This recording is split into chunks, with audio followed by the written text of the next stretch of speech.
어떤 집 며느리가 인절미를 만들다가 콩고물 묻은 떡을 자기 신랑의 입에 쏙 넣어 주었습니다. 신랑이 야 맛있다 하면서 행복해했습니다. 그러자 며느리가 또다시 떡을 뚝 떼어서 그것을 콩고물에 두루루 말아 입속에 쏙 넣어주곤 했습니다. 조금 떨어져서 그것을 보고 있던 시아버지도 인절미를 먹고 싶었지만은 차마 말은 못하고 침만 꿀꺽꿀꺽 삼키고 있었습니다. 시아버지가 떡을 엄청 좋아해서 그 동네에서는 떡서방으로 소문이 나 있는데도 그 며느리가 자기 서방만 먹였던 것입니다. 그때 외출했던 시어머니가 들어와서 그 상황을 파악하고 며느리에게 물었습니다. 야, 너의 아버님에게도 좀 드렸냐? 아니요, 아버님은 조금 있다가 상에 잘 차려서 드리려고요. 얘가 뭘 모르는구만. 저리 좀 비켜라. 며느리를 밀어낸 시어머니가 떡 한 덩이를 뚝 떼어 콩고물에 두루루 말더니 자기 영감에게 쑥 내밀었습니다. 그랬더니 영감이 기다렸다는 듯이 그 인절미를 냉큼 받아 먹는데 입이 터지도록 먹으면서 아들을 향해 이렇게 말했다고 합니다. 야 임마, 너만 섹시 있냐? 나도 있다 이놈아. 이것이 유명한 이야기가 되어 지금까지 전해오고 있습니다. 자고로 자녀가 되고 며느리가 되었으면 어른들의 마음을 잘 읽어야 합니다. 그래야 때에 맞게 행동해서 어른들을 기쁘게 하고 때에 맞는 말을 해서 어른들을 기쁘게 해드릴 수 있습니다. 이는 일터에서도 마찬가지입니다. 아랫사람은 모름지기 윗사람의 마음을 잘 읽어야 합니다. 윗사람의 마음을 읽지 못하고 속이 뒤집히는 말만 하고 속 터지는 일만 행하면 장래가 어둡습니다. 사랑하는 우리 성도들은 가정에서나 직장에서나 윗사람의 마음을 잘 읽고 언제나 지혜롭게 살아가기를 바랍니다. 무엇보다 주님의 마음을 잘 알아서 범사에 주님을 기쁘시게 하는 자들이 되시기를 축원합니다. 그런데 오늘의 본문을 보면 예수님의 제자들은 주님의 마음을 잘 읽지 못했습니다. 주님의 마음을 잘 읽어서 주님을 기쁘시게 해드려야 하는데 오히려 정반대의 상황을 만들어 갔습니다. 지금 주님께서는 십자가를 지러 가셔야 합니다. 마음이 보통 무겁고 참담한 것이 아닙니다. 그런데도 사도 야고보와 요한은 주님의 마음을 읽지 못하고 주님께 이렇게 간청합니다. 주여, 주의 영광 중에서 우리를 하나는 주의 우편에 하나는 좌편에 앉게 하여 주옵소서. 그때 다른 제자들이 아이고 야고보와 요한이 상황 파악을 잘 못하는구나 하고 조용히 지나가면 될 텐데 그들도 똑같았습니다. 야고보와 요한이 우의정과 좌의정의 자리를 요구하자 전부 다 분을 내며 말했습니다. 아니 자기들이 우의정 좌의정 자리를 다 차지하면 우리는 어디에 앉으라는 거야? 말도 안 돼. 제자들이 서로 싸웠습니다. 그때 주님께서 얼마나 한심하고 답답하셨겠습니까?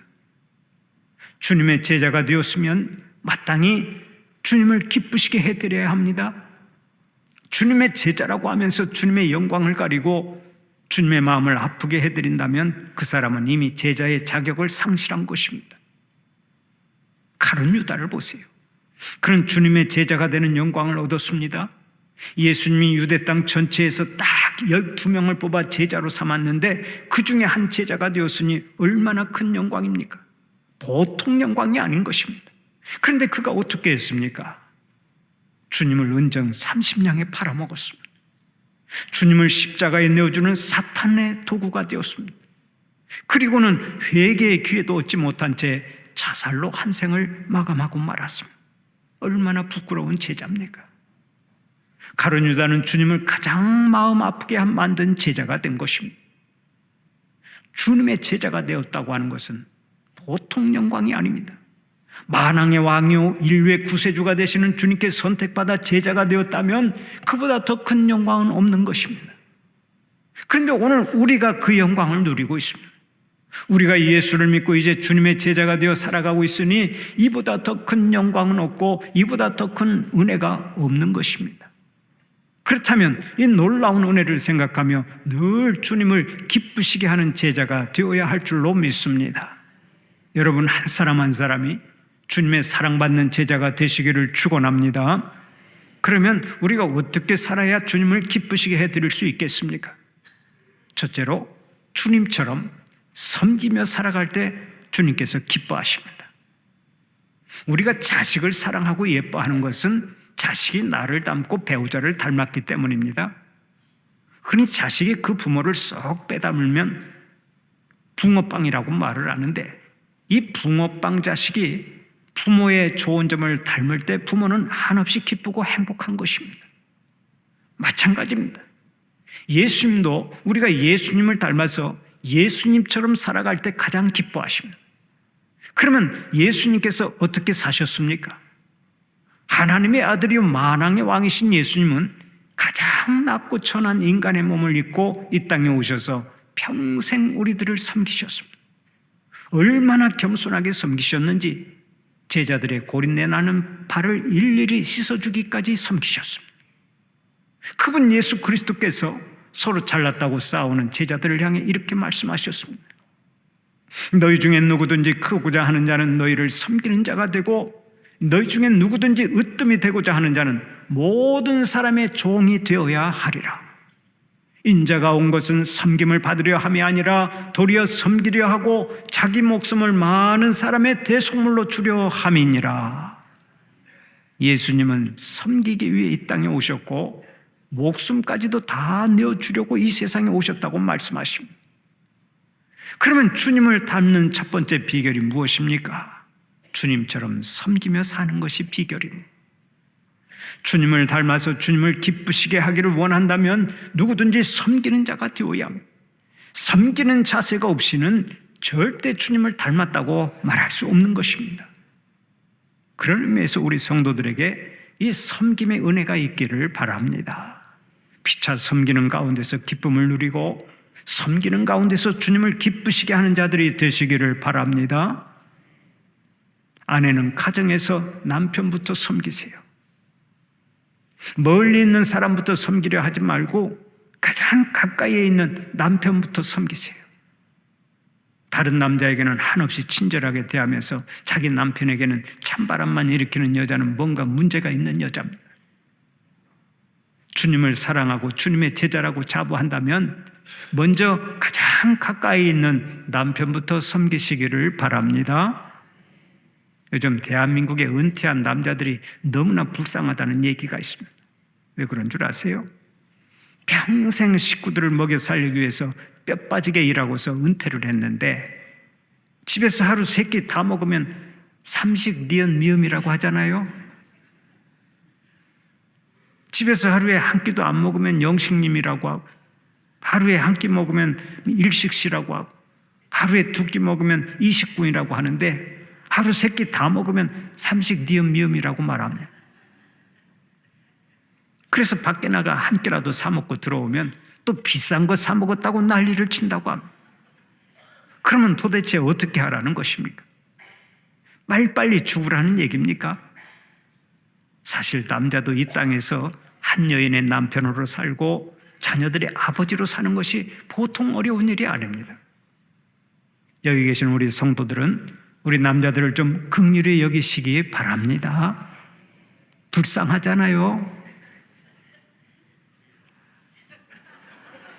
남자들만 속으로 아멘 하는데 우리 여자분들, 남성들 참 어떻게 보면 불쌍한 존재예요. 긍휼히 여기시고 잘 섬기시기 바랍니다. 또 여기 계신 우리 남성들도 자기 아내부터 섬기세요.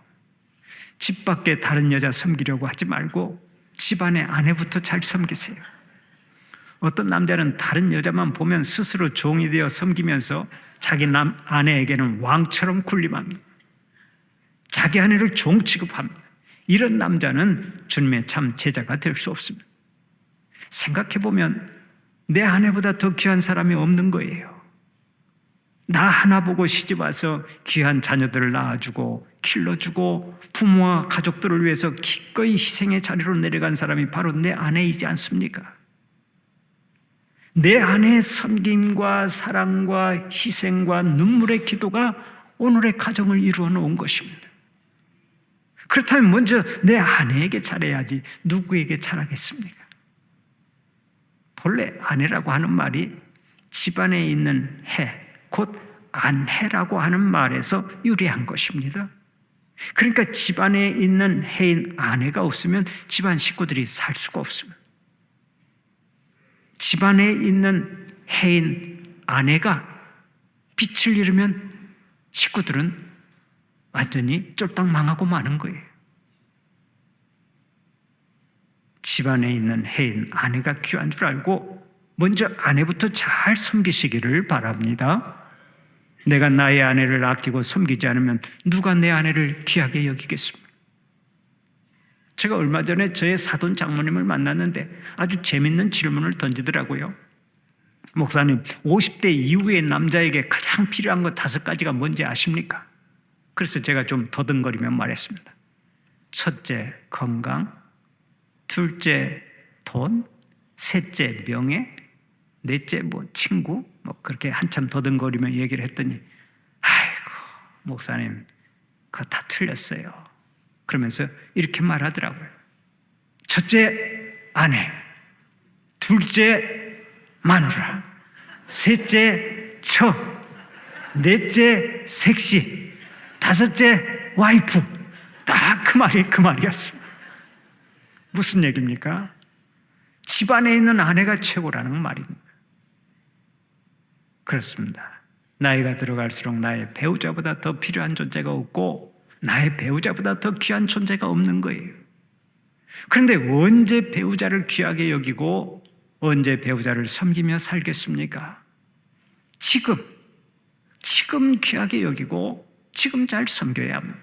멀리 있는 사람을 섬기기 전에 먼저 가장 가까이 있는 사람부터 섬기시기를 바랍니다. 아내는 남편을 섬기고 남편은 아내를 섬겨야 합니다. 자녀는 부모를 섬기고 부모도 자녀를 섬겨야 합니다. 며느리는 시어머니를 섬기고 시어머니도 며느리를 섬겨야 합니다. 섬기는 것은 위아래가 없습니다. 은혜 받은 사람이 먼저 섬기는 것입니다. 우리가 섬김의 리더십만 가지고 있으면 우리의 가정이 작은 천국이 될 줄 믿으시기 바랍니다. 그런데 교회도 마찬가지입니다. 서로 섬기는 교회가 천국과 같은 교회가 됩니다. 서로 높여주고 서로 섬겨주는 교회는 항상 평화가 있습니다. 기쁨이 있습니다. 감동이 있습니다. 사랑의 향기가 넘쳐납니다. 이 땅에 있는 교회지만 날마다 천국을 경험하고 살아갑니다. 그러면 누가 먼저 섬겨야 합니까? 잘된 사람, 힘 있는 사람, 돈 있는 사람이 먼저 섬겨야 합니다. 교회는 잘된 사람이 먼저 부족한 사람을 섬기는 곳입니다. 교회는 지위가 높은 사람이 지위가 낮은 사람을 섬기는 곳입니다. 세상에서는 못난 사람이 잘난 사람을 섬기고 지위가 낮은 사람이 높은 사람을 섬기지만 교회는 그렇지 않습니다. 힘 있는 사람이 더 섬기고 돈 있는 사람이 더 섬기고 지위가 있는 사람이 더 섬기고 은혜 받은 사람이 더 섬기는 곳이 교회인 줄 믿으시기 바랍니다. 어떤 병원의 의사가 예수를 믿게 되었습니다. 작은 교회에 출석하게 되었는데 주위에 있는 사람을 보면 왠지 지저분하게 보였습니다. 세련된 사람은 없고 왜 이렇게 지저분한 사람들만 잔뜩 있을까? 세월이 조금 지나면서 어느 날 이런 생각을 하게 되었습니다. 다른 사람들은 성령의 은사도 받고 야단들인데 나는 왜 아무런 감동이 없을까? 이렇게 예수를 믿으면 안 되는데 나도 성령의 불을 좀 받아야 되는데 이 의사가 시간을 내서 기도원에 갔습니다. 기도원에 가보니까 성도들이 기도를 하는데 모두 다 미친 사람 같았습니다. 막 소리를 지르고 떼굴떼굴 뒹굴면서 회개하는 사람들을 보니까 그곳에 앉아있는 것이 창피했습니다. 자존심이 상했습니다. 예수를 믿어도 꼭 저렇게 믿어야 할까? 내가 저렇게 수준 떨어지는 사람들과 함께 있을 수 없지. 이렇게 생각하고 산에 올라가 혼자서 기도했습니다. 하나님, 제가 하나님을 만나러 기도원에 왔는데 도저히 기도원에 있을 수가 없습니다. 마음이 상해서 저 사람들과 같이 있지 못하겠습니다. 그래서 이곳에 나와 기도를 드립니다. 하나님, 저를 도와주시옵소서. 저를 만나 주시옵소서. 간절히 기도했습니다. 기도가 점점 뜨거워졌습니다. 그래서 3일 동안이나 계속 기도하게 되었는데 3일째 되는 날 환상이 나타났습니다. 아주 남루한 옷을 입은 사람 하나가 발을 절뚝절뚝 절면서 걸어오는데 그렇게 초라해 보일 수가 없었습니다. 가까이 가서 보니까 온몸이 헐어서 진물이 나고 더럽기가 그지없었습니다. 자기도 모르게 에이 더러워라 하는 소리가 나왔는데 그때 하나님의 음성이 들렸습니다. 사랑하는 아들아, 잘 보아라. 그 사람을 자세히 살펴보아라. 그래서 자세히 살펴보니까 그 사람의 얼굴이 바로 자기의 얼굴이었습니다. 얼마나 부끄럽고 창피했겠습니까? 이 사람이 그때부터 한 달 동안이나 울면서 회개했습니다. 하나님, 제가 교만했습니다. 제가 이렇게 더럽고 추한 사람인 줄 몰랐습니다. 회개합니다. 회개합니다. 교만한 마음을 회개했습니다. 그 교회에 나와서 보니까 교인들이 하나같이 귀하게 보이는 거예요. 똑같은 사람들이었는데 그렇게 귀하게 보일 수가 없었습니다. 교인들을 하나같이 잘 섬겼습니다. 수년 후에 이 사람이 장로가 되었습니다. 그리고 지금까지 모든 사람들에게 존경받는 1등 장로가 되어서 교회를 잘 섬기고 있다는 일화가 있습니다. 여러분, 오늘 여러분 가운데 혹시 자기만 대단해 보이고 다른 사람은 형편없이 보이는 사람이 있습니까? 그러면 빨리 은혜를 받으세요. 은혜를 받아야 그 교만병이 사라지고 겸손하게 섬기는 자로 살아갈 수 있는 것입니다. 이스라엘의 베들레헴에 가면 예수 탄생교회가 있습니다. 예수님이 탄생하신 곳에 기념교회를 세웠는데 그 예배당은 출입문이 아주 낮고 작아서 누구나 고개를 숙이지 않으면 들어갈 수가 없습니다. 외국의 침입자들이 말을 타고 들어오는 결례를 막기 위해 작게 만들고 도둑들이 마차를 끌고 들어와서 예배당의 성구를 가져가는 것을 막기 위해 출입문을 작게 만들었다고 합니다. 그러나 거기에는 진짜 중요한 영적 교훈이 있습니다. 누구든지 만왕의 왕이신 예수 그리스도께 나올 때는 겸손히 머리를 숙이고 들어와야 한다는 가르침이 있는 거예요. 예수님은 온 세상의 주관자요 만왕의 왕이십니다. 그러나 예수님은 이 땅에 오실 때부터 얼마나 겸손하게 오셨는지 모릅니다. 예수님이 탄생하신 곳은 화려한 왕궁이 아니죠. 지극히 초라한 마구간이었습니다. 그것도 누울 곳이 없어서 마구간의 말구 위에 누우셨습니다. 그리고 마지막에 인류를 위해 죽으실 때도 가장 비천한 자들이 매달리는 십자가에서 희생제물이 되셨습니다. 이보다 더 겸손하실 수가 있습니까? 겸손의 왕으로 오신 주님은 오늘 또 우리에게 말씀하십니다. 나는 마음이 온유하고 겸손하니 나의 멍에를 메고 내게 배우라. 우리 주님께서 말씀하신 대로 겸손하게 섬기며 살아서 이 땅에서부터 천국을 경험하고 주님을 기쁘시게 하는 제자들이 되시기를 축원합니다. 두 번째로 서로 화목하게 살아갈 때 기뻐하십니다. 오늘의 본문 41절을 보면 이렇게 말씀합니다. 10 제자가 듣고 야고보와 요한에 대하여 화를 내거늘. 제자들이 서로 높은 자리에 앉으려고 다투면서 화를 냈다는 얘기입니다. 그때 주님께서 어떻게 하셨습니까? 심히 마음 아파하시면서 준엄하게 말씀하셨습니다. 너희 중에 누구든지 크고자 하는 자는 너희를 섬기는 자가 되고 너희 중에 누구든지 으뜸이 되고자 하는 자는 모든 사람의 종이 되어야 하리라. 주님은 우리가 섬김의 자세를 통해서 서로 화목하게 살아가기를 원하십니다. 주님은 우리가 화목하게 살아갈 때 기뻐하십니다. 그러므로 주님의 제자된 우리는 어느 때 어느 자리에 있든지 서로 화목하게 살아야 합니다. 집안에 아무리 돈이 많고 부족한 것이 없어도 자녀들이 서로 싸우며 불화하면 부모는 한숨 짓습니다. 자녀들이 치고받고 싸우는데 야 그래도 돈이 많으니까 괜찮다, 나는 기쁘다 하고 말하는 부모는 한 사람도 없습니다. 비록 가진 것이 없다 해도 서로 우애하며 화목하게 살아가야 부모가 행복해하는 것입니다. 마찬가지입니다. 우리의 영적 아버지가 되시는 하나님은 우리가 피차 사랑하며 화목하게 살아갈 때 기뻐하십니다. 그래서 마태복음 5장 23절 24절을 통해 오늘 또 이렇게 말씀하십니다. 그러므로 이 예물을 제단에 드리려다가 거기서 내 형제에게 원망 들을 만한 일이 있는 것이 생각나거든 예물을 제단 앞에 두고 먼저 가서 형제와 화목하고 그 후에 와서 예물을 드리라. 잠언 17장 1절에서도 말씀하십니다. 마른 떡 한 조각만 있고도 화목하는 것이 제육이 집에 가득하고도 다투는 것보다 나으니라. 하나님은 우리가 화목하게 살아가기를 원하십니다. 가정에서 부모와 자녀가 화목하게 살아가기를 원하시고 형제와 형제가 화목하게 살아가기를 원하십니다. 직장에서도 화목하고 교회에서도 화목하기를 원하십니다. 범사에 화목하고 화평하기를 원하십니다. 그러므로 주님을 기쁘시게 하려면 먼저 화목하게 살아가야 하는 것입니다.